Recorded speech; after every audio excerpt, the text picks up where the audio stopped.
नमस्कार, आप देख रहे हैं प्रदेश का सबसे भरोसेमंद news channel India news Uttar Pradesh Uttarakhand और मैं हूं आपके साथ आयुष चतनानी। चुनावी साल में योगी सरकार ने अब तक का सबसे भारी भरकम 5,50,270 करोड़ रुपए का ऐतिहासिक बजट पेश किया है। अब चुनावी साल होने की वजह से योगी सरकार ने बजट में नौजवानों से लेकर किसानों और महिलाओं को सौगात देने के साथ साथ अपने मूल एजेंडे का ख्याल रखा है। इस बजट में अयोध्या ही नहीं, काशी समेत और चित्रकूट जैसे पौराणिक धार्मिक स्थल को सजाने और संवारने के लिए योगी सरकार ने खजाना खोल दिया है। सूबे की योगी सरकार किसानों की आय को साल 2022 तक दोगुना करने का लक्ष्य भी रख रही है।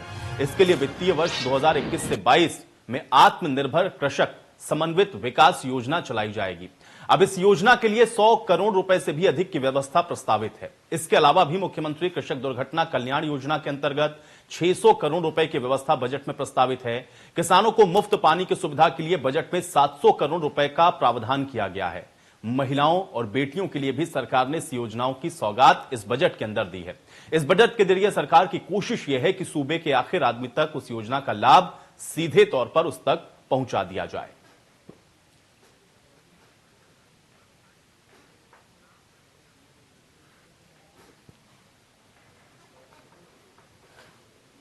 तो योगी सरकार ने आज अपना बजट पेश किया और इसी पर हम लोग सीधे बातचीत करते हैं। अब इस बीच हमारे साथ उत्तर प्रदेश सरकार में आबकारी मंत्री रामनरेश अग्निहोत्री जी जुड़ चुके हैं। रामनरेश अग्निहोत्री जी, बहुत स्वागत है सबसे पहले तो आपका इंडिया न्यूज में।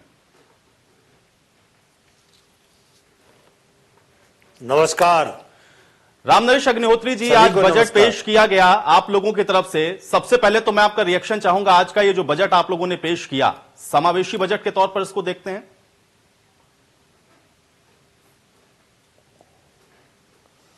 सबसे पहले मैं राज्य के लोकप्रिय मुख्यमंत्री आदरणीय योगी आदित्यनाथ जी को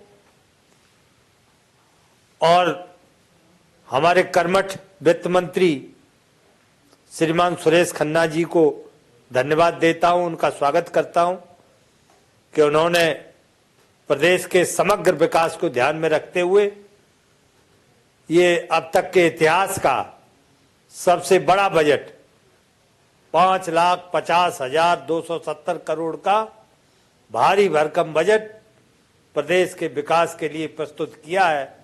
उसके लिए मैं उन्हें बधाई देता हूं। रामनरेश अग्निहोत्री जी, बजट समावेशी है, बजट में सबका ख्याल रखा गया है, ये बात आप लोगों की तरफ से तो कही जा रही है और सत्ता पक्ष जब भी बजट पेश करता है वो हर एक को साधने की कोशिश जरूर करता है, लेकिन विपक्ष के रिएक्शन भी उसी प्रकार के हैं। तमाम नेताओं से जो बातचीत इस बजट के बाद में हुई, सबने एक सुर में इस बात को कहा कि यह बजट किसी के भी हित का नहीं होने वाला है, इस बजट से किसी को भी लाभ नहीं पहुंचने वाला है। अब सवाल यह है, क्योंकि इसको चुनावी बजट के तौर पर भी देखा जा रहा था, विपक्ष की इस बात को, इस आरोप को आप कैसे देखेंगे?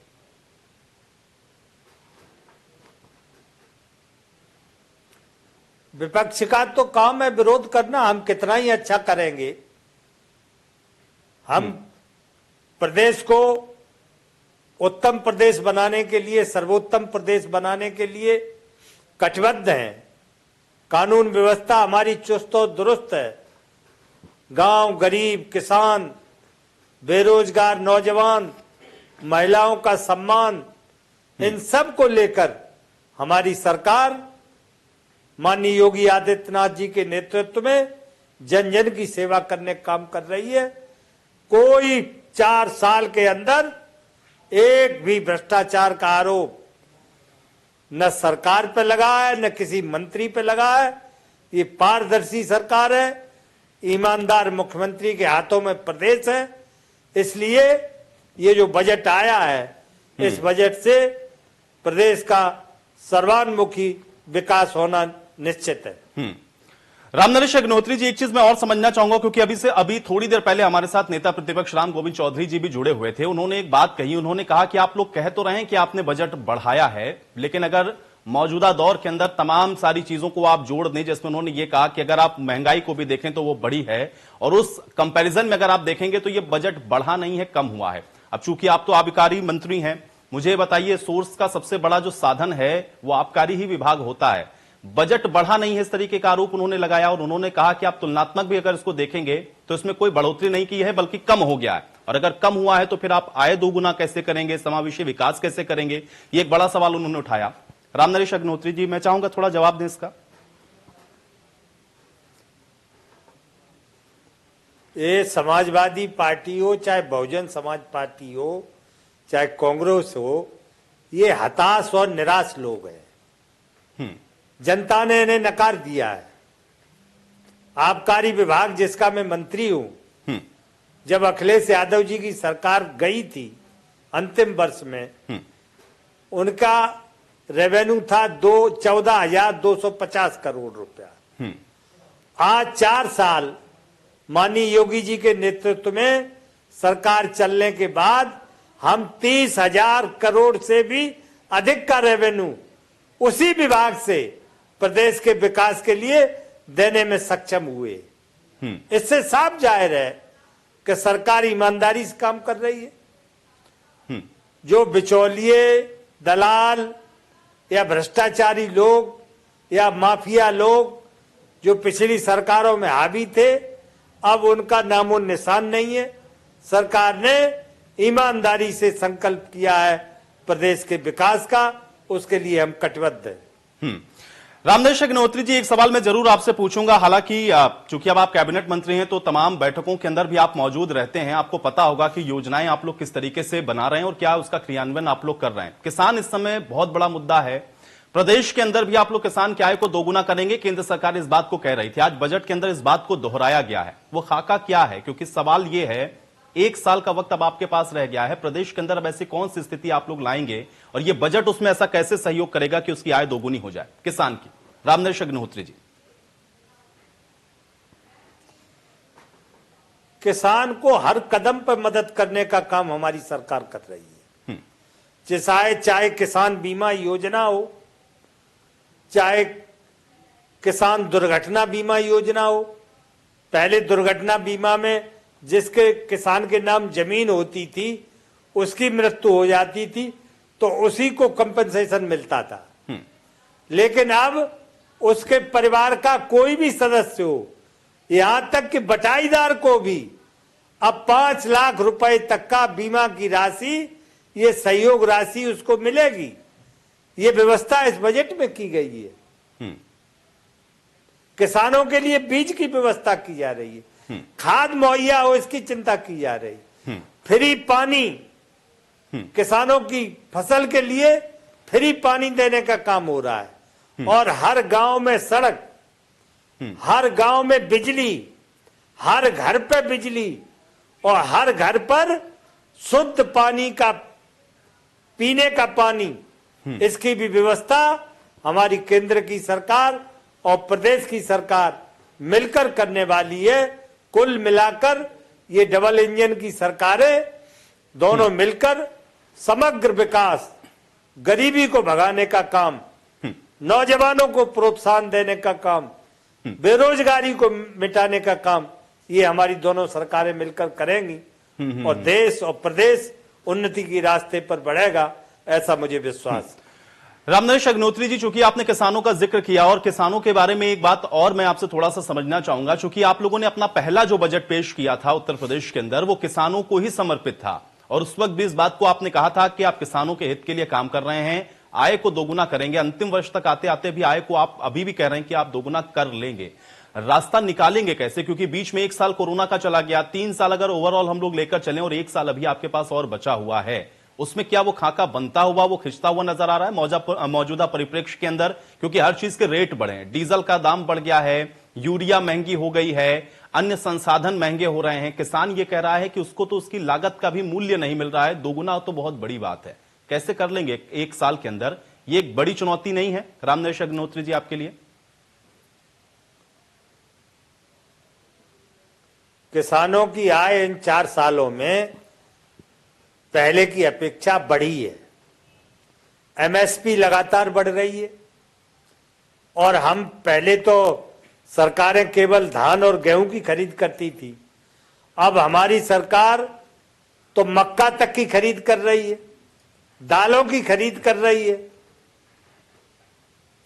सब जिन्स की खरीद करके और उत्तम भाव, सर्वोत्तम भाव, अच्छा भाव किसान को मिले, सिंचाई फ्री हो, खाद की दिक्कत न हो, ये सब सुविधाएं किसान को देने का काम हम करेंगे। उससे उनकी आय निश्चित रूप से वृद्धि होगी, उनके आय। चलिए, रामनरेश अग्निहोत्री जी, बहुत शुक्रिया अपना समय निकालने के लिए, हमारे साथ जोड़ने के लिए, उस बातचीत के लिए। तो आबकारी मंत्री को आप सुन रहे थे, उनका भरोसा अभी भी यह है कि किसानों की आय को भी दोगुना करेंगे और प्रदेशवासियों को भी इसका फायदा होगा। लेकिन आज जो बजट पेश किया गया उसके बाद मुख्यमंत्री ने क्या कुछ कहा है, इसको भी आप सुनिए। के अंदर हम लोगों ने ओडीओपी की योजना को, जो देश के अंदर एक लोकप्रिय योजना बनी है, इस योजना को प्रोत्साहित करने के लिए भी हम लोगों ने बजट में इसका प्रावधान किया है। और साथ साथ प्रदेश के अंदर एमएसएमई सेक्टर में उद्योग लगाने के लिए 1000 दिनों तक आपको किसी भी प्रकार की कोई भी लाइसेंस की आवश्यकता नहीं पड़ेगी। आप जाइए, अपना यूनिट लगाइए और 1000 दिन के अंदर बाकी औपचारिकताओं को आप पूर्ण करिए। ऐसा नहीं कि लाइसेंस के अभाव में या एनओसी के अभाव में आप अपना कार्य नहीं कर पा रहे हैं। एमएसएमई को इससे हमने मुक्त करते हुए और उसमें अन्य जो रिफॉर्म करने थे, ये भी रिफॉर्म करने वाला उत्तर प्रदेश पहला राज्य है और उस दिशा में तेजी से विकास करने के साथ ही प्रदेश में जो भी इस क्षेत्र में युवा कार्य करना चाहते हैं, ऐसे युवाओं के लिए मुख्यमंत्री युवा रोजगार योजना के अंतर्गत भी धन की व्यवस्था हम लोगों ने बजट में प्रावधानित की है। प्रदेश के अंदर इंफ्रास्ट्रक्चर डेवलपमेंट के लिए आप सब जानते हैं पूर्वांचल एक्सप्रेसवे, हमारा इस पर विकास, ये कार्य लगभग 80% पूर्ण होने जा रहा है। इसी प्रकार से बुंदेलखंड एक्सप्रेसवे, इस पर लगभग 50% का कार्य हमारा पूर्ण हो चुका है। गोरखपुर लिंक एक्सप्रेसवे, लगभग 25% से अधिक कार्य हमारा यहां पर तेजी के साथ आगे बढ़ चुका है। बलिया लिंक एक्सप्रेसवे, इसकी कार्य योजना को सरकार ने अपनी सैद्धांतिक मंजूरी दे दी है और अब हम एक नए एक्सप्रेसवे के साथ आगे बढ़ रहे हैं। यह है गंगा एक्सप्रेसवे, मेरठ से प्रयागराज तक। एक बड़े एक्सप्रेसवे के लिए जमीन अधिग्रहण की कार्रवाई के लिए धनराशि की व्यवस्था इस बजट में की जा रही है।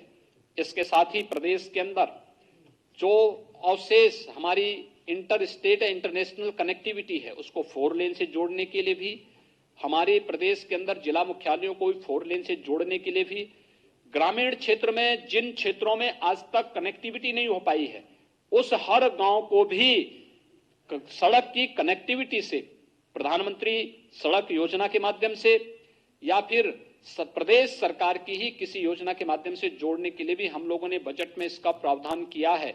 और लेकिन साथ ही हम लोगों ने एयर कनेक्टिविटी को भी बेहतर किया है।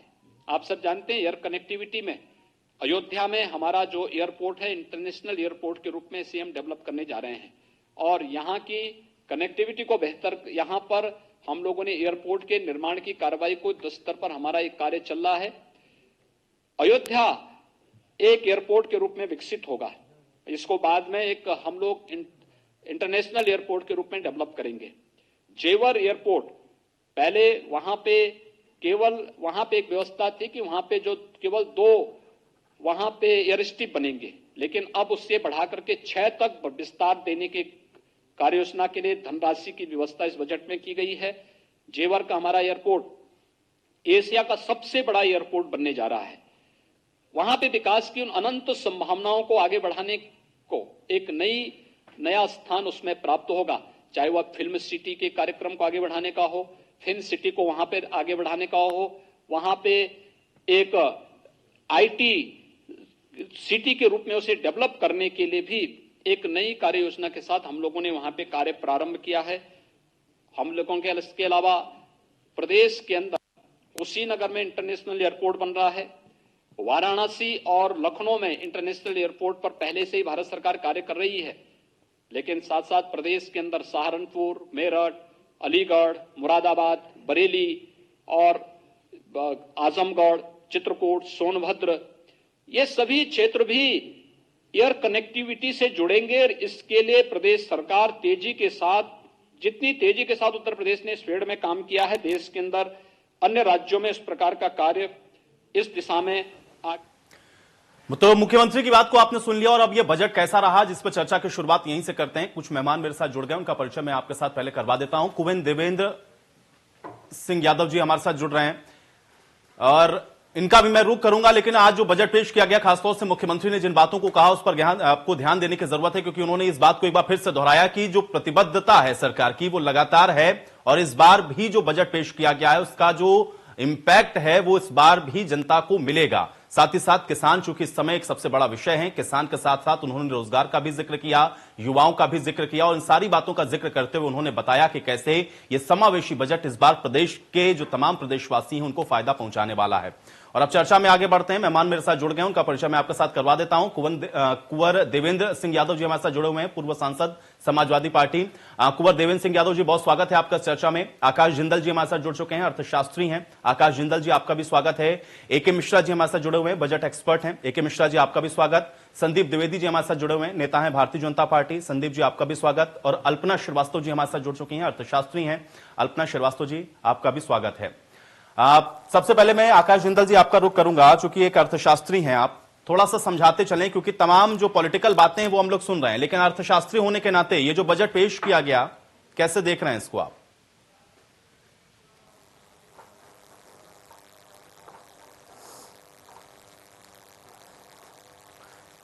चलिए आकाश जिंदल जी, मुझे लग रहा है शायद आप तक मेरी आवाज नहीं पहुंच रही। के मिश्रा जी, मैं आपका रुख कर लेता हूं। बजट एक्सपर्ट होने के नाते थोड़ा सा एक्सपर्ट विश्लेषण कर दीजिए, ये बजट कैसे देख रहे हैं उत्तर प्रदेश का आप? देखिए, अगर एक्सपर्ट ओपिनियन चाहिए तो सबसे पहले ये देखना चाहिए कि भाई जैसी बीमारी है अकॉर्डिंगली ट्रीटमेंट या दवा दिया जाता है।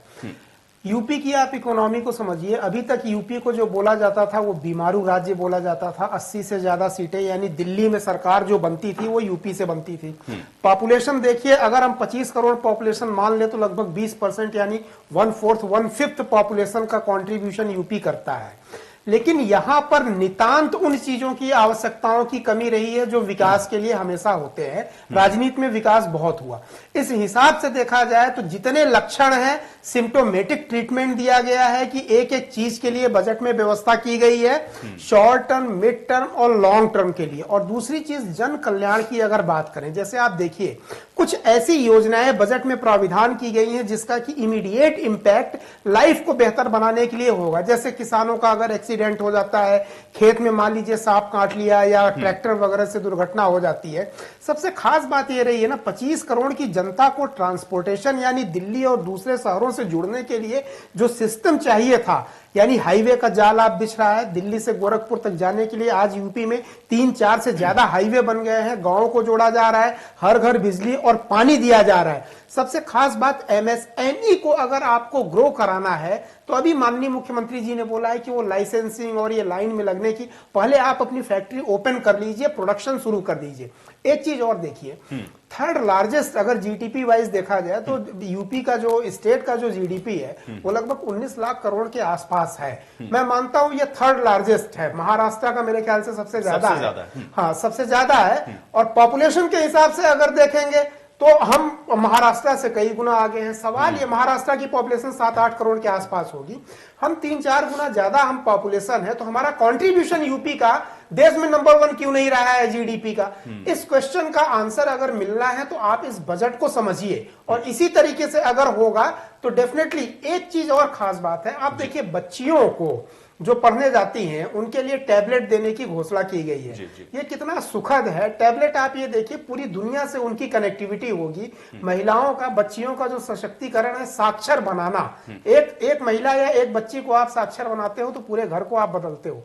ये कुछ ऐसे सैलिएंट फीचर है ना। आप बड़े बड़े प्रोजेक्ट को छोड़ दीजिए, इंटरनेशनल कनेक्टिविटी जो बन रही है, हालांकि एक जेवर तो दिल्ली के पास है, लेकिन आप ये देखिए बनारस में ही केवल एक इंटरनेशनल एयरपोर्ट था या लखनऊ में था, अयोध्या में एक और बन रहा है। साहब मैं आऊंगा, मैं थोड़ा सा एक्सपर्ट कि ओपिनियन ले लेता हूं। मैं समझता हूं कि आगरा और उसके साथ साथ आप ये देखिए इलाहाबाद वगैरह में कनेक्टिविटी को बढ़ाने के लिए थोड़ा और हाई स्पीड ट्रेन और रोड और इन सब चीजों का करना चाहिए। ओवरऑल ये बहुत सेटिस्फैक्टरी और विजनरी बजट जो है, मैं इसको बोलूंगा। आकाश जिंदल जी क्या कहना चाह रहे थे? जी देखिए, बजट के बारे में मेरे व्यूज जो दिए जा रहे हैं, 20 सालों से मैं सेंटर का और स्टेट्स का बजट एनालाइज कर रहा हूँ तमाम नेशनल चैनल्स पे। मेरे हिसाब से इट्स एन एक्सीलेंट बजट। मैं इस बजट को 100 में से 75 नंबर दूंगा। हर बजट पे सारे चैनल तमाम मुझसे मार्क्स पूछते हैं। इस बजट में काफी अच्छी बातें हैं, हाँ कुछ कमियां, कुछ चीजें रह गई हैं, इसीलिए मैं 100 में से 75 मार्क्स की बात कर रहा हूँ। जो कमियां रह गई हैं वो भी हाईलाइट कर देता हूँ। आज की तारीख में बजट हमें दो चीजों का चाहिए था, एक तो ग्रोथ बजट, एक रिलीफ बजट। इस बजट को अगर डीपली एनालाइज किया जाए, जो मेरी ऑर्गेनाइजेशन आकाश ने किया है, इसमें रिलीफ ज्यादा है, ग्रोथ थोड़ी कम है। तो कहीं ना कहीं मेरे हिसाब से ग्रोथ के ऊपर ज्यादा फोकस होना चाहिए था। बट हाँ, जनता के लिए बनाया गया बजट है। दूसरा, बजट के अंदर दो हिस्से होते हैं। एक बात जो होती है कि कहां कहां एलोकेशन कर रहे हैं। एलोकेशन की बात करें, बहुत अच्छी बात की गई है। हाउसिंग हो, स्मार्ट सिटी हो, आवास योजना हो, सड़क हो, एयरपोर्ट्स हो, मेट्रो हो, बहुत अच्छी बात। हमारी बेटियों के लिए टैबलेट्स तक अरेंज किए जा रहे हैं। तो आई थिंक एलोकेशन में डाइवर्सिटी है। बट बजट का जो दूसरा होता है, इसका होता है कि इसके लिए फंड कहां से आएंगे, वो चीजें जो है उस तरीके से क्लियर नहीं होती। क्योंकि हम सब जानते हैं पिछले साल एंट्री की भी और यूपी की भी कोरोना की वजह से इनकम जो है बहुत रिड्यूस हुई है। तो जब तक हम स्टेट की इनकम को उस लेवल पे नहीं ले जा पाएंगे, किस तरीके से इन सारी योजनाओं को फंड करेंगे, ये चीज मैं डेफिनेटली समझना चाहूंगा। जहां तक योगी आदित्यनाथ साहब की बात है, बहुत ही बढ़िया चीफ मिनिस्टर मानता हूं, बड़े डिवोटेड और डेडिकेटेड चीफ मिनिस्टर है। आई थिंक अगर आज मुझसे पूछे आप देश के अंदर, he would be the best chief minister. इस तरीके से मैं उनकी रिस्पेक्ट करता हूं।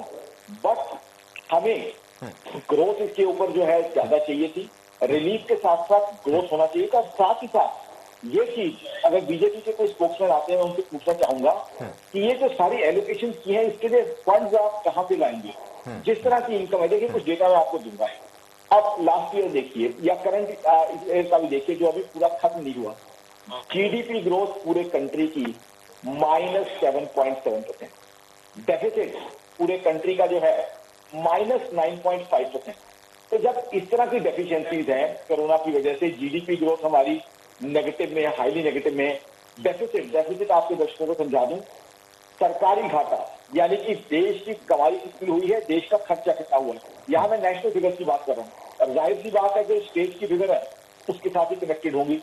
तो उस तरीके से जीएसडीपी के ऊपर भी इंपैक्ट आया होगा, पर कैपिटा इनकम के ऊपर भी इंपैक्ट आया होगा। तो इतनी सारी एलोकेशन जो है कहां से होंगी? चलिए आकाश जी, आपकी बात का मैं जवाब ले लूंगा। हमारे साथ बीजेपी के स्पोक पर्सन हैं, वो आपका जवाब देंगे, लेकिन अल्पना जी भी हमारे साथ मौजूद है। एक रिएक्शन मैं उनका भी चाहूंगा। अल्पना जी, इकोनॉमिस्ट होने के नाते मैं चाहूंगा एक छोटा सा रिएक्शन आप भी दें, कैसे देख रहे हैं इस बजट को आप? मैं ये कहना चाहूंगी बजट बहुत ही अच्छा है, इंक्लूसिव अप्रोच है। सामाजिक व्यवस्था में जो समाज को देना चाहिए वो इस बजट में देखने को मिलता है। फार्म सेक्टर में किसानों को काफी इंसेंटिव्स दिए गए हैं विभिन्न योजनाओं के तहत। दूसरी चीज जो अभी एक अर्थशास्त्री ने कही थी कि ग्रोथ होनी चाहिए, तो जो इंफ्रास्ट्रक्चर प्रोजेक्ट लॉन्च हुई है वो कहीं ना कहीं ग्रोथ मोमेंटम को बढ़ाने के लिए हुई है, और उससे हम बहुत तरह से विभिन्न एरियाज में ग्रोथ देखेंगे। क्योंकि जब आप इंफ्रास्ट्रक्चर प्रोजेक्ट्स की बात करते हैं, जैसे कि मेट्रोज बढ़ाने की बात हुई है, रोड, एयरपोर्ट, एक्सप्रेसवेज, ये सब में आप एम्प्लॉयमेंट जनरेट करेंगे। दूसरे साइड आप सीमेंट, स्टील, इन सब का प्रोडक्शन बढ़ाएंगे। तो कहीं ना कहीं आज का टाइम जो है बूस्ट देने की बात थी। पोस्ट पेंडेमिक बजट है, हमारा जीडीपी बहुत नेगेटिव चल रहा है, तो ये चीजों से हमें कुछ बूस्ट मिलेगा। साथ ही साथ इसमें सोशल सेक्टर्स को इंक्लूसिवनेस की जो बात की गई है, महिला सशक्तिकरण की बात की गई है, रोटी, कपड़ा और मकान जो विभिन्न जरूरतें हैं, मूलभूत जरूरत है, इस पे एम्फसाइज किया गया है।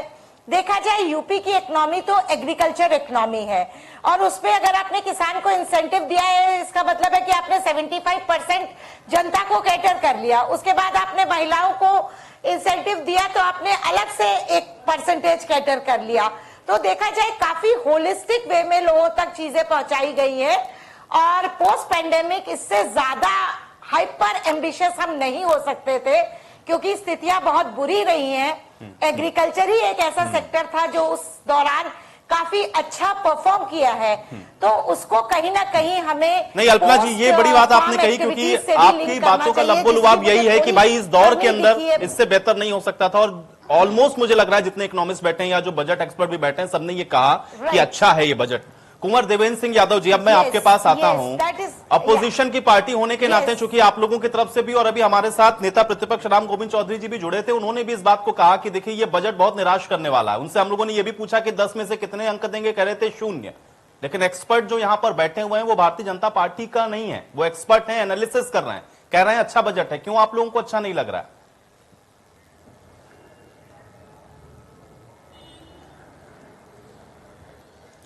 देखिए जी जी देवेंद्र जी, देखिए ये बजट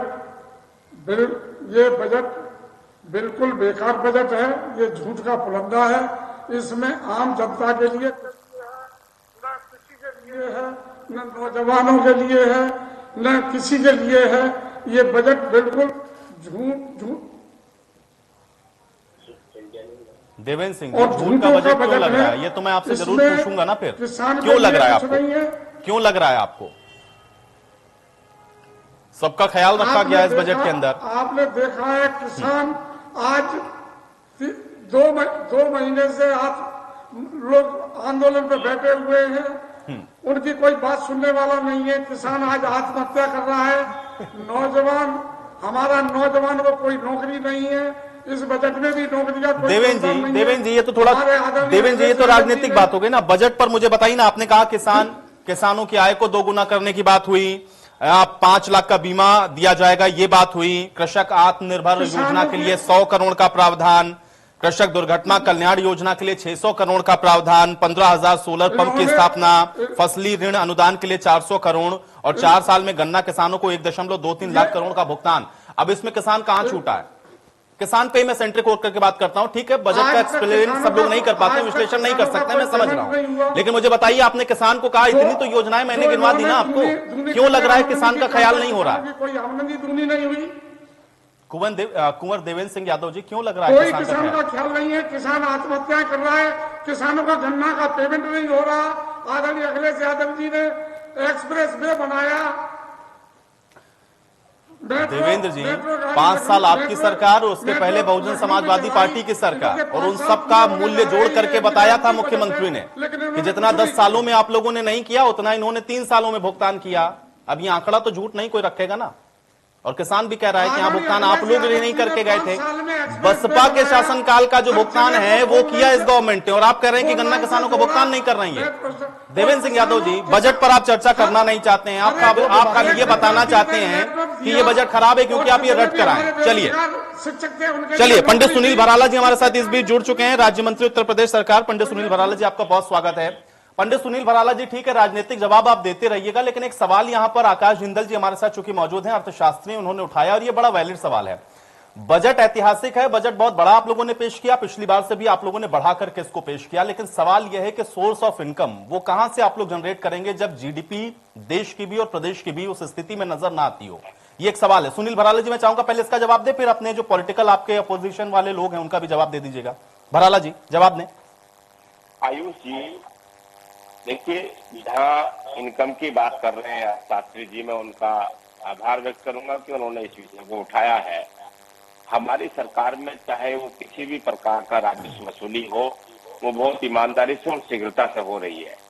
चोरी हमने बहुत सारा उत्तर प्रदेश में, जैसे बहुत सारे ऐसे खर्चे थे जिनका मतलब नहीं था, उन सब खर्चों को बचाया। उसमें हमारा एक तो रेवेन्यू बढ़ रहा है, और जो हमारी खपत होती थी पैसे की, वो पैसा घट रहा है, उधर से इधर बढ़ रहा है बहुत जनता के लिए, समाज के लिए, जो बजट में हमने पास किया है। जीएसटी उत्तर प्रदेश में तेजी से बढ़ रहा है। जीडीपी की बात देश की हो सकती है, लेकिन उत्तर प्रदेश में बहुत तेजी से, शीघ्रता से हम उस काम को बढ़ाएंगे। राजस्व के जितने भी हमने जो चीजें हैं या किसी प्रकार की सारी सब्सिडी है, वो सरकार को निरंतर, चाहे वो विद्युत का भार है या अन्य चीजें हैं, आप देखेंगे कि सारा उत्तर प्रदेश में एक ऐतिहासिक काम चल रहा है। और वही अधिकारी हैं, सरकार बदली है, केवल अधिकारी वही काम कर रहे हैं, अच्छे से उस काम को ला रहे हैं। तो ऐसी हमें बिल्कुल चिंता नहीं है कि जो हमने पैसा बढ़ा करके अपना बजट पेश करके हमारे पास पैसे की कोई समस्या आएगी या किसी प्रकार की, हम उसकी पूर्ति उत्तर प्रदेश से कर लेंगे। हमें कोई चिंता की इस पर बात नहीं है। दूसरी बात मैं कहूंगा कि जो विपक्ष के लोग कहना चाहते हैं, विपक्ष के लोग कहना चाहते हैं कि बजट जीरो है। हम कहते हैं कि आपकी विपक्ष की भूमिका है वो अच्छे से आप निभाए अपनी को, हमें बिल्कुल भी जरा सा भी आपसे वो नहीं है, लेकिन जनता हमारी बात पर मोहर मारेगी। हमारा बजट अच्छा है या हमारा बजट खराब है, उसका निर्णय इस प्रदेश की महान जनता जो है। भराला जी, मुझे लग रहा है कि आपकी बात का जो आपने जो जवाब दिया शायद थोड़ा सा सेटिस्फैक्टरी नहीं है, इसलिए यहाँ पर जिंदल जी कुछ आपसे पूछना चाह रहे हैं। जिंदल जी, मैं आऊंगा, मैं एक एक रिएक्शन और ले लेता हूं, थोड़ा समय कम है, मेहमान मेरे पास ज्यादा है। संदीप द्विवेदी जी, क्या ये केवल आप बता पाएंगे, क्योंकि चलिए ठीक है, राजनीतिक जो अपोनेंट होते हैं वो तो इस बात को कहेंगे ही, क्योंकि आप भी जब विपक्ष में बैठते हैं तो आप भी यही बात कहते हैं कि बजट से निराशा हुई, कुछ हासिल नहीं हुआ, विपक्ष कह रहा है। मुझे ये बताइए कि आय को दोगुना करने की जो बात हो रही है, या फिर ये जो बात कही जा रही है कि हम किसानों को केंद्रित कर रहे हैं या किसानों के लिए हमारी ये योजनाएं हैं, एग्जीक्यूशन के पार्ट पर हमेशा से क्वेश्चन रहता है। बजट तो बहुत बड़ा है, लेकिन एग्जीक्यूट कैसे करेंगे, एक साल के अंदर कैसे दोगुना कर देंगे? नहीं, देखिए, अगर एक साल में इनकम दोगुनी की बात करिए तो अभी सरकार ने रिसेंटली एक आंकड़ा भी दिया था, जहां सरकार ने कहा था कि जो किसान को एमएसपी देने की बात की गई उसका 1.5 गुना लगभग आय ऑलरेडी इस किसान को मिल रही है, और जो एमएसपी आज निर्धारित किया गया वो 1.5 गुना आय उसको कहीं ना कहीं दे रहा है। दूसरी चीज, पैरेलली आपको देखिए, सरकार जो इतना एफर्ट्स डाल रही है, चाहे वो हाईवेज पे डाल रही हो, रोड पे डाल रही हो, या जो सिंचाई वगैरह चीजों पे डाल रही है, उसके पीछे कारण यही है कि किसान की लागत को कम किया जाए और उसके प्रोडक्शन को बढ़ाया जाए। अगर प्रोडक्शन बढ़ेगा, लागत कम होगी, तो उसकी आय अपने आप दोगुनी होगी, और सरकार का प्रयास भी वही है। सरकार ने अगर जो 3 कानून, कृषि कानून लेके आई है, जिसको लेके सुबह से लेके शाम तक जो विपक्ष हल्ला बोलता रहता है, ये आज तक नहीं बता पाए कि किसान कानूनों में खामियां क्या है, लेकिन हल्ला इसलिए बोलते हैं कि इन्हें पता है कि उन तीनों कानूनों का जब बेनिफिट किसानों को मिलेगा तो इनकी दुकानें बंद हो जाएंगी, और ये सिर्फ और सिर्फ इसीलिए हल्ला बोलते हैं। इन्हें न किसानों की चिंता है, न आम आदमी की चिंता है, इन्हें अपनी राजनीतिक दुकानों की चिंता है। दूसरी चीज, जिंदल जी ने जो एक कलेक्शन की बात की है, मैं उस पर भी स्पष्ट कर दूं। देखिए, कलेक्शन को लेकर ऐसा नहीं है कि सरकार उस पर एक व्यू लेके नहीं चलती है, सरकार ऑलरेडी एक प्रोजेक्टेड बजट लेके चलती है। उसमें चाहे जीएसटी कलेक्शन के बाद जो सरकार की इनकम बढ़ी है वो है, या जिस तरीके से अभी अगर आपने देखा होगा, हमारे जो आबकारी मंत्री थे उन्होंने भी कहा था कि हमने 1200 करोड़ से और 30,000 करोड़ के आसपास हम इनकम लेके आए हैं, तो कहीं ना कहीं इंपैक्ट बढ़ा है, ट्रांसपेरेंसी बढ़ी है, कलेक्शन बढ़ा है, करप्शन कम हुआ है, और सरकार ने अपने खर्चे, सैफई महोत्सव अकेले परियोजना का पूरा कॉस्ट खर्च कर देता था, आज सरकार ने उन प्रोजेक्ट्स पे रोक लगाई है। दूसरा, अपराध मुक्त प्रदेश होने की वजह से कहीं ना कहीं अब देखिए यूपी में टूरिज्म बहुत बड़े तौर पर बढ़ा है, तो कहीं ना कहीं उससे कलेक्शन बहुत बड़े तौर पर बढ़ रहा है। बाकी सरकार ने देखिए, कोविड के दौर में सरकार ने इतना अच्छा बजट पेश किया, कोई एक नई लायबिलिटी कहीं ना कहीं आम जनता के ऊपर नहीं लगाई, तो कहीं ना कहीं सराहनीय प्रयास है। बाकी देखिए, अभी 1 साल का बजट है, इसमें सरकार के पास आगे भी कहीं ना कहीं। मैं आ रहा हूं आपके पास, एक कमेंट में AK मिश्रा जी से भी ले लेता हूं। AK मिश्रा जी, एग्जीक्यूशन के पार्ट पर हमेशा सवाल होता है कि बजट तो बहुत अच्छा होता है, लुक लुभावन भी चलिए हम मान लेते हैं, लेकिन एग्जीक्यूट कैसे कर पाएंगे? योजनाएं बहुत बड़ी बड़ी होती हैं, धरातल पे उतरने में क्या कुछ हर्डल्स देखते हैं आप? देखिए, डेफिनेटली एक तो उत्तर प्रदेश जो अपने आप में बहुत पिछड़ापन टाइप का मतलब प्रदेश माना जाता था, तो सबसे बड़ा एग्जीक्यूशन में जो प्रॉब्लम होती है कि अगर आप कहीं कोई प्रोजेक्ट लेके जाते हैं, मशीनरी, इक्विपमेंट और टैलेंट नहीं मिलता है, जो रिसोर्सेज बेसिक होने चाहिए वो आपको बाहर से मंगाने पड़ते हैं। जैसे अगर बहुत हैवी और मॉडर्न टेक्नोलॉजी की क्रेन आपको मंगानी है जो दुबई वगैरह में होती है, तो वो यूपी में आपको नहीं मिलेगा। दूसरा चीज, अपने आप में इतना विशाल सिस्टम है, यूपी को तो मैं कंट्री विद इन कंट्री मानता हूं। पश्चिमी उत्तर प्रदेश में सभ्यता, कल्चर कुछ और है, जरूरतें कुछ और है, बगल में बुंदेलखंड में कुछ और है, सेंट्रल यूपी में कुछ और जरूरत है, उसके बाद ईस्टर्न यूपी में कुछ और जरूरत है। जो इसकी इकोनॉमिकल डाइवर्सिटी है और सोशल डाइवर्सिटी है, ये अपने आप में बहुत चैलेंज होता है। इसके लिए एक बहुत सशक्त ब्यूरोक्रेसी चाहिए, न्याय व्यवस्था बहुत सशक्त चाहिए, पुलिस वगैरह या जितने भी गवर्नमेंट के डिपार्टमेंट होते हैं जो इंप्लीमेंट करें वो बहुत हाईटेक और डेडिकेटेड होने चाहिए। तीसरी सबसे इंपॉर्टेंट चीज जो ये यहाँ पे प्रॉब्लम आएगी, जैसे बजट बहुत अच्छा है, चलिए मैं मान लेता हूं, एक्चुअल में जब प्रॉब्लम आती है कि जब आप इसको एग्जीक्यूट करने जाते हैं तो कितने % आपको सक्सेस मिलती है, उसके पीछे रीजन है। अगर आप एग्जीक्यूशन सही तरीके से नहीं कर पाते हैं तो बजट के जो लक्ष्य होते हैं कि एक नेक्स्ट लेवल पे पूरी इकोनॉमी और पूरी पब्लिक को लेकर के जाना, अब पहले अंडा की पहले मुर्गी वाली बात, अगर आपके पास, अगर आप रिसोर्स कलेक्ट नहीं कर पाए, मान लीजिए आपको कोई हाईवे बनानी है और आपके पास वो रिसोर्स नहीं है, वहां पे पैसा आपने एलोकेट किया है, वो फंड आप यूज नहीं कर पाएंगे और 1 साल का टाइम निकल गया। तो बहादुरी इस चीज में मैं देखना चाहता हूं, इफिशियंसी मैं इस चीज में देखना चाहता हूं कि एक एक पाई का क्विकली यहां पे एग्जीक्यूशन हो, कोई फंड वापस न जाए। कुछ मैं आपको डाटा दूंगा, आप ये देखिए, यूपी की जो जरूरत है, बजट का एक अगर निगेटिव पॉइंट हम देखें, प्रयास सराहनीय है, लेकिन यूपी की जो जरूरत है उस हिसाब से ये बजट अभी भी कम है। उसके पीछे कारण है, अगर आप पर कैपिटा इनकम आप देखेंगे तो लगभग 70,000 रुपए के आसपास है। पॉपुलेशन इतनी ज्यादा होने के कारण जो हमारा ग्रोथ होता है ना, वो जब पर कैपिटा के लेवल पे आता है तो हम बहुत नीचे चले जाते हैं। अच्छा, अब इस सराहनीय किस चीज के लिए है? ये सराहनीय फ्यूचरिस्टिक बजट मैं इसलिए बोलता हूं, जैसे जिंदल जी ने ग्रोथ की बात की है, अगर आपके सड़कें बनेंगे, हाईवेज बनेंगे, ये सब है, तो उसके रिजल्ट अल्टीमेटली ये आते हैं कि पर कैपिटा रोजगार के मौके ज्यादा अवेलेबल होते हैं और इनकम बढ़ती है। सवाल ये है, मैं सिर्फ एक चीज ये बोलना चाहूंगा कि शायद जितने डोज की दवा यूपी को चाहिए होती है, वहां पे भी फाइनेंशियल लिमिटेशंस है। भाई पैसा कहां से आएगा, सबसे बड़ा सवाल ये लोग पूछ रहे हैं, उसका भी आंसर है पैसा कहां से आएगा, लेकिन किस क्वांटिटी में बजट को होना चाहिए। 5.5 लाख करोड़ का है, मैं बोलता हूं यूपी को अगर कंट्रीब्यूट कराना है, 1 ट्रिलियन इकोनॉमी भी बनानी है, और देश में मैं बोलता हूं यूपी में तो जापान जैसे बहुत सारे देश पैदा हो सकते हैं अगर नियोजन अच्छे तरीके से किया जाए, प्रबंधन या मैनेजमेंट अच्छे तरीके से किया जाए। कोशिशें सराहनीय है, लेकिन अभी हमें बहुत आगे जाना है और बहुत स्पीड से चीजों को इंप्लीमेंट करना है और टारगेट बहुत ऊंचे रख करके उनके लिए रिसोर्स एलोकेशन भी बहुत तेजी से करना है। बिल्कुल। जिंदल साहब देखिए, सबसे पहले मैं सुनील भराना साहब को और बीजेपी के तमाम मित्रों को मुबारकबाद देना चाहूंगा। It's an excellent budget. I have given it 75 out of 100 marks. बहुत विजनरी बजट है। योगी आदित्यनाथ साहब को मैं बेस्ट चीफ मिनिस्टर मानता हूं कंट्री का। ग्रोथ और वेलफेयर दोनों पे फोकस कर रहे हैं, बट बात वही आ जाती है कि due regard I would like to understand from these two gentleman where would the funds come from. आप लोगों के जो है इरादे बहुत अच्छे हैं, आप लोगों की जो है मोटिव जो है, आपके टारगेट बहुत अच्छे हैं। जो आपने कहा है रोड बनाएंगे, एयरपोर्ट बनाएंगे, मेट्रो बनाएंगे, आप जनता का वेलफेयर करना चाहते हैं, तो आई थिंक आपकी मंशा, आपके target they are very good, बहुत बढ़िया है। बट पैसे का काम तो पैसे से होगा। कोविड की वजह से हिंदुस्तान की इकोनॉमी में मेजर डेंट पड़ा है। मेरे दोनों मित्र इस बात को एक्सेप्ट करेंगे। GDP growth is -7.7%। That's what central government tells us. Deficit is -9.5%। इस तरह के जब कंस्ट्रेंट्स है, इस तरह की जब लिमिटेशंस हैं, तो इन सब प्रोजेक्ट्स को पूरा करने के लिए मैं फिगर्स का ब्रेकडाउन चाहूंगा।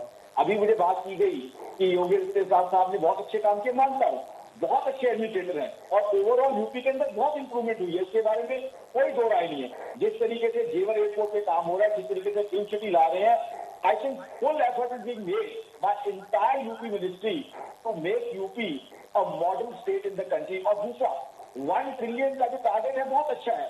रादर जो है ये स्टेट हिंदुस्तान का जो 5 ट्रिलियन US डॉलर का मार्क है, उसके अंदर ऐड करने की अपनी तरफ से कोशिश कर रही है। They are trying to supplement the central government of it. ये बहुत अच्छा लगता है जब एक स्टेट सेंटर के साथ हाथ मिला के चलती है ओवरऑल कंट्री का ग्रोथ टारगेट पूरा करने में। जहां तक और चीजों की बात है जो बिजनेस के लिए बहुत इंपॉर्टेंट होती है, देखिए आज की तारीख में अपराध यानी क्राइम में राइजेबल जो है मैं कहूंगा सफिशिएंट ड्रॉप आया है। एक कल्चर बहुत अच्छा है यूपी के अंदर कि हाँ बिजनेसमैन की, काम करने वाले की मदद की जाएगी। प्रो ग्रोथ कल्चर की बातें हम देख रहे हैं। जिस तरीके से फिल्म सिटी को लाने का टारगेट है, जेवर एयरपोर्ट की बात हुई कि 6 फिक्स आएंगी, आई थिंक बहुत अच्छी ग्रोथ होगी। मैं तो कई सालों से कह रहा हूं कि गुड़गांव के साथ साथ यूपी के जो इंग्लिश स्पीकिंग डिस्ट्रिक्ट है, district like Ghaziabad and Noida, this should have been developed in IT। आज तक नहीं हुए, बट आज इस बजट में इस चीज का टारगेट रखा जा रहा है। Again a very nice idea. Road बनेंगी, मेट्रो बनेंगी, इन लॉन्ग टर्म एम्प्लॉयमेंट मिलेगी। बट यूपी को अभी जरूरत है शॉर्ट टर्म एम्प्लॉयमेंट की, क्योंकि कोविड की वजह से ये चीजें इनकी सरकार के हाथ में नहीं थी। कोविड एक ऐसी नेचुरल फिनोमिना था जिसने डिवेस्टेट किया है हिंदुस्तान की इकोनॉमी को और यूपी की इकोनॉमी में इम्पैक्ट आया है। तो अगेन अगर मुझे ब्रेकडाउन दिया गया फिगर्स का कि हाउ वुड द फंड कम, कहां से कितना एलोकेशन आएगा, कितना सेंटर से एलोकेशन की जो है एक्सपेक्टेशन रखी जा रही है, बिकॉज सेंटर भी आज बहुत ज्यादा एलोकेशन करने की जिंदल साहब, मुझे तो ये लग रहा है कि ये तो फाइनेंस मिनिस्टर ही बता सकते थे उत्तर प्रदेश के, अगर वो हमारे साथ जुड़ जाते। हालांकि ठीक है, AK मिश्रा जी क्या करना चाह रहे हैं, बहुत शार्पली एक रिएक्शन आपका। देखिए फंड एलोकेशन का मैं आपको इस बजट का एक लेटेंट फीचर भी मैं बता दूं। बजट को अगर टोटल स्टडी करेंगे ना तो ये बहुत ही फंड अट्रैक्टिव बजट है। फंड अट्रैक्टिव बजट ये है कि जितनी विकास की योजनाएं हो रही हैं वहां पे वो फंड, देखिए फंड कहां से होगा, यूपी गवर्नमेंट का अपना सिस्टम है फंड कलेक्ट करने का, वो सेंट्रल गवर्नमेंट से मदद लेगी, उसके बाद प्राइवेट इन्वेस्टर वगैरह से मदद लेगी। जो एक परंपरा है फंड की ऑल ओवर वर्ल्ड में वो है। ये बजट की एक बहुत खूबी ये भी है, अभी कोविड के कारण डिस्टर्ब है, लेकिन कोविड जैसे ही उत्पन्न ये हटेगा, फंड अपने आप जनरेट होना, अट्रैक्शन होना शुरू होगा। क्योंकि जो परियोजनाएं हैं, चाहे आप हाईवे को देखिए, रेल को देखिए या जेवर वगैरह जो एयरपोर्ट वगैरह बन रहे हैं, तो गवर्नमेंट, पब्लिक और यूपी गवर्नमेंट अपने आप में अगर आप पाई चार्ट बनाएंगे तो मैं समझता हूं इतना फंड वो एलोकेट कर सकते हैं, जनरेट कर सकते हैं sir. I am asking for data and figures, my dear friend. Data and नहीं figures. जिंदल साहब मैं आपकी बात को समझ गया। Let him allow to complete. Yes, Mr. Jindal, please tell me. You were saying something. Please tell me. Yeah. Mishra ji, I am asking for data and breakup. Now the government give us data and breakup कि यहाँ से fund आएंगे। बहुत बढ़िया budget है, बहुत अच्छी growth की बात की है। Particularly as I think you need a pie chart. Pie chart section you need कि कितने % बजट कहाँ से आएगा? No. I need breakup of figures because यहाँ पे जो हालात है आज की तारीख में फंड जनरेट करना बहुत मुश्किल है। सीएम को और उनकी टीम को मैं सैल्यूट करता हूँ। They have done excellent effort. बहुत अच्छे एफर्ट किए। लेकिन फंड जनरेट कैसे होगा? ठीक है, मैं समझ गया। ठीक है, अल्पना जी एक रिएक्शन आपका भी। फंड जनरेट कैसे होगा? क्या कोई असेसमेंट आपका? हाँ जी, मैं ये फंड जनरेट करना मुश्किल जरूर है पर नामुमकिन नहीं है, मैं पहला कहना चाहूंगी। सेकंड चीज, यूपी को बहुत जरूरत है डिसेंट्रलाइज प्लानिंग की, डिसेंट्रलाइज डेवलपमेंट की। और जिस तरह से हमारे एक्सप्रेसवे देखा जाए, पूर्वांचल है या बुंदेलखंड एक्सप्रेसवे, वो बहुत तेजी से काम चल रहा है। फंड्स ऑलरेडी वहां पे जनरेट हो रहे हैं, हम ये नहीं कहेंगे वहां एक स्टैग्नेशन है। तो जो भी ये योजनाएं हैं पिछले 5-6 बजट्स में हम देखें तो इस गवर्नमेंट ने एक बहुत अच्छी पहल की है डिसेंट्रलाइज डेवलपमेंट की। और जब हम डिसेंट्रलाइज डेवलपमेंट करेंगे तो ग्रोथ होगी, बजट्स आएंगे। आज तो ये स्थिति थी यूपी में कि कोई बुंदेलखंड में जाना नहीं चाहता था, कोई कहीं जाना ही नहीं चाहता था, जहां पे ईस्टर्न यूपी की बात कर ले या बुंदेलखंड रीजन की बात कर ले। कम से कम पिछले 3 बजट से हम देख रहे हैं जो गवर्नमेंट की पहल है उससे ये चीजें आगे बढ़ी हैं। तो जब हम अट्रैक्ट करेंगे बिजनेसमैन को उन एरियाज में, नए इनोवेशन और नए इनिशिएटिव्स की बात करेंगे, तभी ना फंड जनरेट होगा। हाथ पे हाथ धर के तो नहीं फंड जनरेट होगा। फंड जनरेट करने के लिए हमें उनको कुछ इंसेंटिव्स देना होगा। तो गवर्नमेंट की पहल इस तरह से इंफ्रास्ट्रक्चर से जोड़ने की इसीलिए है कि सिर्फ वेस्टर्न यूपी ही केंद्र ना बना रहे, आगे भी डेवलपमेंट का केंद्र बने। जहां डेवलपमेंट नहीं हुआ है, जहां नहीं हुआ है वहां ज्यादा तेजी से डेवलपमेंट हो। तो फंड्स मेरे हिसाब से तो आ रहे हैं और आगे भी आते रहेंगे। इम्प्लीमेंटेशन हर समय हर सरकार के लिए ही एक चैलेंजिंग जॉब होता है और जहां भी है इसमें पारदर्शिता की जरूरत है। हमने जो डिजिटल इंडिया फ्रेमवर्क में बहुत सी चीजें की हैं, तो कहीं ना कहीं रिसोर्स जनरेशन में ये सब पॉजिटिव सहयोग दे रहे हैं और इसी से हम रिसोर्स जनरेशन भी करेंगे और जुडिशियस रिसोर्स एलोकेशंस भी करेंगे मेरे हिसाब से। सुनील भराला जी, बार बार यहां पर चर्चा में यही बात उठ रही है कि एक तो बजट एक्सीलेंट है, मुख्यमंत्री के ऊपर कोई डाउट नहीं है, उनकी प्लानिंग भी प्रॉपर है, लेकिन आप लाएंगे कहां से पैसा, ये एक बड़ा सवाल है। और दूसरा एक चीज मैं और थोड़ा सा जानना चाह रहा था, मुझे बताएं। हाँ, मैं देख रहा हूं इस बजट के अंदर खासतौर से जो तमाम धार्मिक स्थान है उसको भी इस बजट के अंदर थोड़ा फोकस किया गया है। इसके पीछे की वजह थोड़ा समझाएं। देखिए, विषय ये हमारे जो बुद्धिजीवी लोग बैठे हैं बता रहे हैं, ये सब जानते हैं उत्तर प्रदेश सरकार किस प्रकार से बहुत तेजी से सारे चीजों को और समूचे उत्तर प्रदेश को, चाहे वो बुंदेलखंड है, चाहे वो पूर्वांचल है, चाहे वो पश्चिमांचल है, चाहे वो ब्रज है, हमने सारे क्षेत्रों से जब विकास की गंगा हम बहा रहे हैं।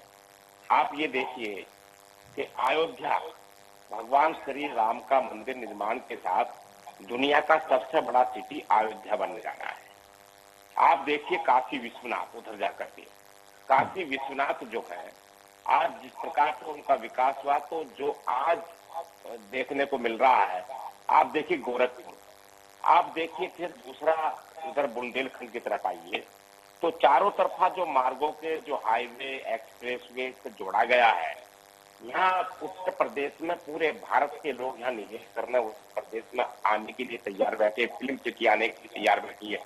यहाँ तमाम चीजें जो है जनरेट के लिए ही तो सब कुछ किया जा रहा है।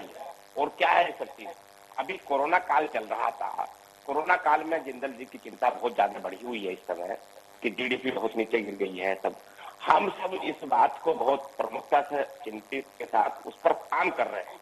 वो बहुत तेजी से इनको दिखाई देगी, अगले 3 महीने में उसका असर दिखाई देने लगेगा, बहुत तेजी से दिखाई देने लगेगा। जीडीपी जीएसटी का हमारा बहुत उत्तर प्रदेश में बढ़कर के सब राजस्व जो आ रहा है और जो नया जनरेट आएगा, आप देखना कि जो बाकी राजनीतिक दलों को बुद्धिजीवियों की बात थोड़ा सा लगती होगी कि धार्मिक स्तर, अरे जब भारत के अंदर जब आज आप देखते होंगे अगर पूरा पैसा तो और जाएंगे, अगर सारनाथ चले जाएंगे या फिर हम कन्याकुमारी चले जाएंगे, वहाँ कितना पैसा उससे बहुत सारा आता है, होटल है, रुकने के लोग आते हैं जाती, तो पैसे के साधन। और फिर उत्तर प्रदेश की कानून व्यवस्था ठीक हुई है, लोगों का खौफ निकला, भय निकला है, यहाँ लोग आने के लिए तैयार बैठे हैं। तो हम उसकी चिंता नहीं कर रहे हैं बिल्कुल भी कि कहाँ से पैसा आएगा। हम चिंता ये कर रहे हैं कि उत्तर प्रदेश में सुशासन, उत्तर प्रदेश का विकास, उत्तर प्रदेश के काम आगे बढ़े और उत्तर प्रदेश अपने आप में, उत्तर प्रदेश भारत का, विश्व का अपने आप में स्थान ले लेगा। तो यहाँ सारी चीजें बहुत जल्दी आपको पटल पे दिखाई देंगी कि यहाँ की जीडीपी भी। कुंवर देवेंद्र सिंह यादव जी, उत्तर प्रदेश को उत्तम प्रदेश बनाने वाला ये बजट है और आप कह रहे हैं कि किसानों की चिंता ही नहीं कर रहे हैं। ये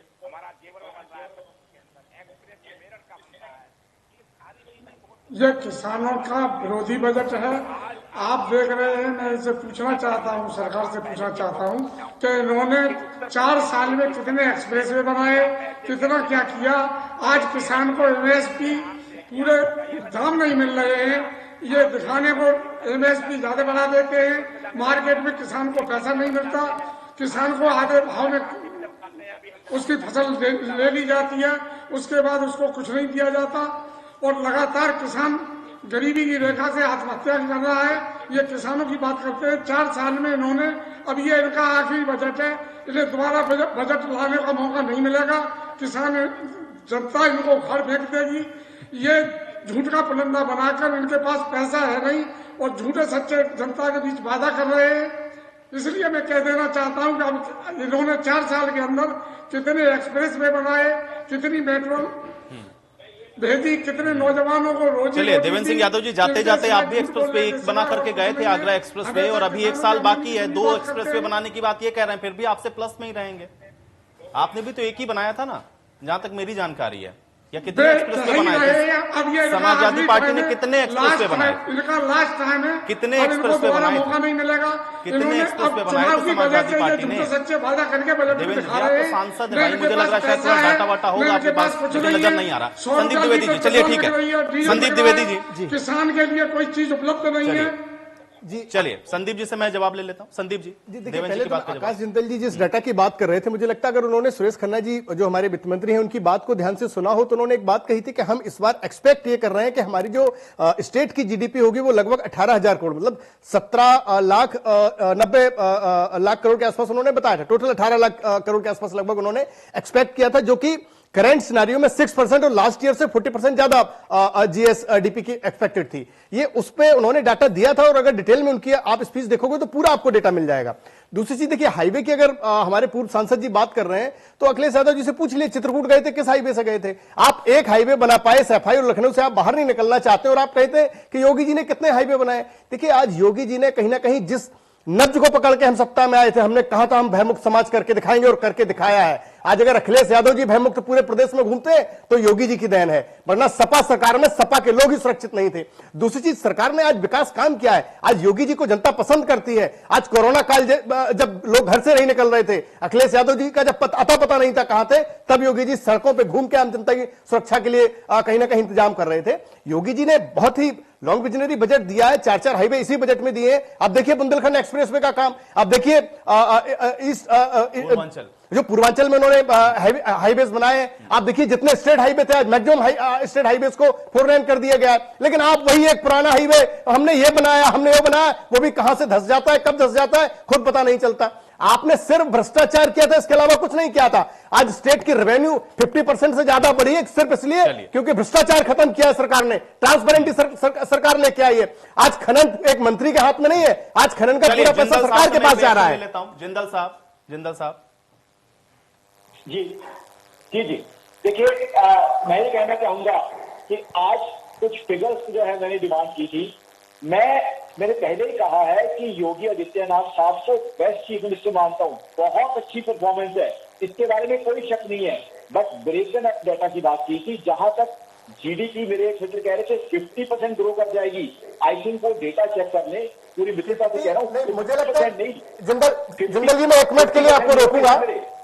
50% जीडीपी ग्रोथ एक साल में 50% आप 1 मिनट के लिए, मुझे लगता है कि आपने कहीं कुछ कंफ्यूजन हुई है। मैंने ये कहा था कि 18 lakh crore expected GDP next year की है, जो 6% होगी और पिछली जीडीपी से 14% ज्यादा होगी। ये 50% का फिगर मैंने नहीं दिया है। दूसरी चीज ये एक्सपेक्टेड है, कोरोना काल तो पिछले बजट में था, अब नेक्स्ट ईयर में तो आप नहीं कह सकते ना कि कोरोना काल होगा। बहुत जल्दी शादी चाहता हूँ, I am with you as far as growth of UP is concern. मैं खुद चाहता हूँ कि जितने एम्बिशियस प्लान बने हैं उनको फंड किया जाए। चलिए जिंदल जी, आपकी इसी बात के साथ अब ये चर्चा मैं यहीं समाप्त करूंगा, मेरे पास समय नहीं। आप सभी का बहुत शुक्रिया अपना समय निकालने के लिए, चर्चा का हिस्सा बनने के लिए। हालांकि बजट तो पेश किया गया है, भारी भरकम बजट है, लेकिन ये फायदा उत्तर प्रदेश की जनता को कितना पहुंचाता है और कितना उत्तर प्रदेश का समावेशी विकास होता है, ये भविष्य के गर्त में है। आज बड़ी बहस में मेरे साथ फिलहाल इतना है।